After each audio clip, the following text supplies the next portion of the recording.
انتوا براكم خطيتوا نفسكم في حته الاراجوز، ادوهن عيش عشان يدعوا لي الطير بتاع النورس رحله سياحيه، اكلوا العيش. انت قال لك ما بيضحكوا فيك وعملوا عليكم فيديوهات. انتوا بالنسبه لهم حيوانات اليفه جايه من افريقيا. اذا انت ما قدرت تغير الصوره والتصور بتاع الخواجات عن الشعوب الافريقيه المتعلمه المتحضره، ما بيضحكوا فيك، عاملين لك اراجوز. لما الواحد يتصور معاك سيلفي انت قال متصور معاك لانك انت بني ادم، متصور معاك لانك حيوان اليف. مستغرب انه في حاجه سمبريه طويله كده بتضحك بتتكلم لغه. مستغربين انتوا بتتكلموا كيف، يعني لكم انكم قرود. وفعلا انتوا ثبتوا لنا الفهم ده.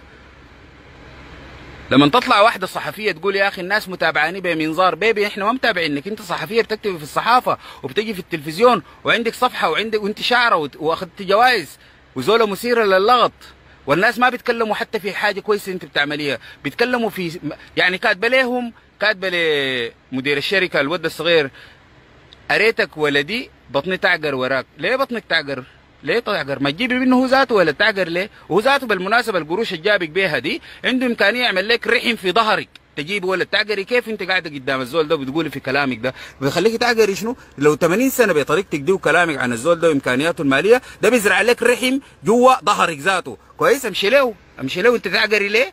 وتورينا القصه دي ليه انك دار تعقري وما واحنا مالنا؟ ان شاء الله تعقري، وان شاء الله احنا متمنين انك تموتي ذاته عشان العينه دي ذاتها ثاني ما دارينها في السودان، خلاص انقطع نسلك بالحته دي. اتمنى تكوني تسمعي في الكلام ده والاسلوب اللي بتتحدي به حتى في اولادك، مدخله اسرتك واولادك كلهم في متاهه بتصريحاتك الغميئه دي. اريتك ولد يا اخي، ان شاء الله ولدك يا اخي وتعقري عليه وخليه تجيبي منه هو ذاته ولد، ما عندنا مشكله في الحته دي. احنا ما عندنا مانع في الموضوع ده اساسا. بنتكلم عنك لانك انت بتمثلي واجهه اعلاميه. لما تكتبي بالمستوى ده تصور لنا ببنطلونك واقفه جنبه وعندكم كهرباء وريت الليله صفوف الغاز عملتوا فيها شنو؟ احكي لاردوغان انتوا عشان تشحدوا منه ولا حاجه ثانيه؟ استغفر الله العظيم. وديك عملوا لها عمليه التجميل اللي اسمها داليا، هي بنقول لكم بنراقبك بالمنظار. ما فضيحه. انت بتجيبي حاجه بتستر النسوان وبترفع شأن السودانيين والسودانيات اللي بتمثليهم. انت بتعملي حاجه الليله يوم المراه العالمي يا فاجره انت، الليله يوم المراه العالمي كان تلبس ثوب الكنداك البيضاء بتاع دي اللي قالوا رشحها للسلام.